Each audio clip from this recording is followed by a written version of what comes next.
Hello writers and readers, and welcome to episode number 3 of the Let's Write a Novel podcast. I am your host, Dane Andrews, and today we're going to discuss the good, the bad, and the ugly of writing the first chapter of your novel. Before we get started, I want to announce that I have joined social media. I now have a Blue Sky account. My handle is @DaneAndrews, and currently my profile picture is an orange background with a white coffee cup emoji, because I don't have any good headshots to upload at this time.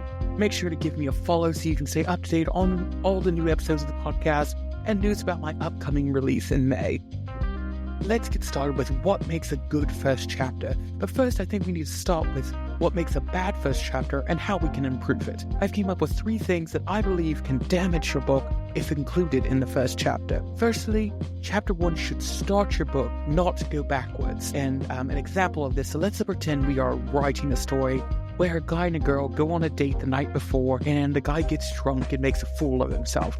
We are starting our first chapter with the character waking up the following morning and remembering the events of the night before. Here are 2 different writing styles of the same scene. Listen and tell me which one you think would make the story better. First up, I wake up with a pounding headache. I don't even remember how I got home last night. Rolling over, I pick up my phone and see a text from Chloe saying, "We are through." I suddenly have a flashback to the night before, dancing on tables, hitting on other women, and throwing up all over her blouse. So that was scenario number 1, or scene number 1. Now let's do scene number 2. I wake up with a pounding headache. Rolling over, I pick up my phone and see a text from Chloe saying, "We are through." I grumble and stagger to the kitchen, planning to deal with this after I've had a cup of coffee. The kitchen reeks, which I soon find out to be Chloe's vomit-stained blouse in the trash can. I facepalm. What was I thinking last night? Now, after hearing both versions, which do you think would engage the reader to continue with the book? The first, where the main character rips off the band-aid and confesses everything right off the bat, or the second, where we only get hints of what might have happened the night before. In the second version, we start with the character waking up and we begin moving forward, where the memories of the night before, like the text and blouse, are there, but we aren't transported back to the scene of the crime. In the first version, we wake up and move forward until we see the text. Then we jump back to the night before, and then it becomes what I call a chapter 0.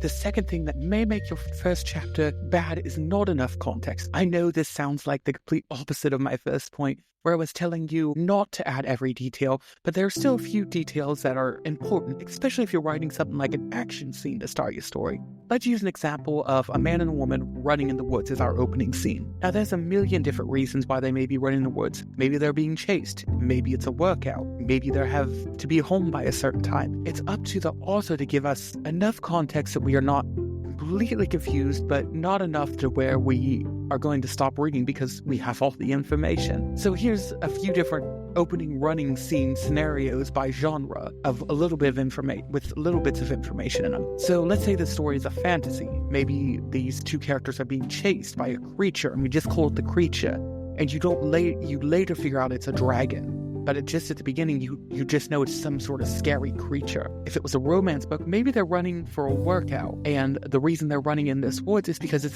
symbolic to the relationship, but we don't know why, but we'll find out later, and then it'll make sense of why they were in this woods. And finally, maybe you're writing a mystery or a thriller, and the 2 friends are racing home to racing to another friend's house because there's a bomb in that house, and it's going to explode in 10 minutes. We don't know how they've came to the conclusion that they know this bomb's in their house, but we know that they are rushing. They know for sure it's there, and they are rushing to stop it.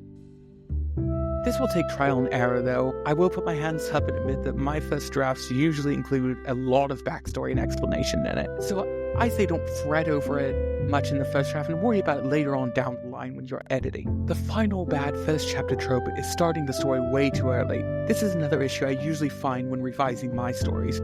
For example, the story which I hope to publish in May had 3 different starting points. The main timeline for my first chapter was I knew I wanted to see a normal Sunday morning for my main character, where he goes to church and then goes to his grandmother's for lunch.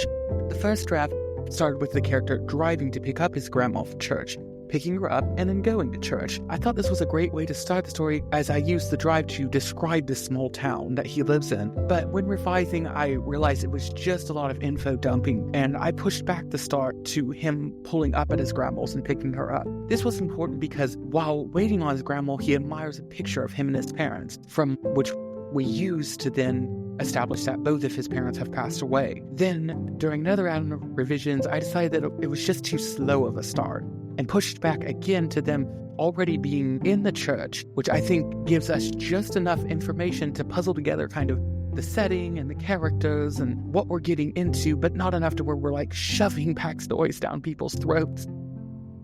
Now let's discuss a few stories which I believe have the best first chapters. So first off is The Hunger Games. It starts with Katniss leaving her house to go hunting to provide for her family. We get little tidbits of information about what is going on, but there's still mystery surrounding the situation.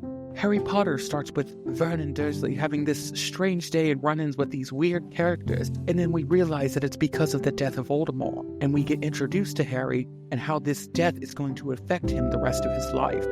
And also, Little Fires Everywhere, which is a story I just read recently that I fell in love with. It starts with Housefire, and we meet the family who lives there, and get the sense that there is some tension between them, that maybe this fire was not an accident. Bonus tip, which I think is kind of a fun little tip that you don't really need to follow, is to really think about the first line of your novel. And my advice is, when coming up with the first line, I always ask myself, could this be a Jeopardy answer? And that's because I remember years ago watching Jeopardy at my grandparents', and one of the categories was famous book openings. And it was first lines of books, and you had to guess the book. Moby Dick was one of the questions with its famous opener, Call Me Ishmael. You can see why this is a lot more memorable of a line than something like, I woke up. And so that's why I always put a lot of thought in, because I'm always like, maybe this book will be famous, maybe I'll be on Jeopardy. Thank you for listening to this episode. I hope it helped you if you're struggling with your first chapter. Stay tuned for next month when we'll be discussing the first act of your story.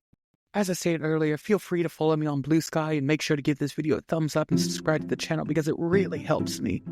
Make sure to comment below any topics you would like me to discuss and be on the lookout for this month's bonus episode. And as always, remember to keep writing.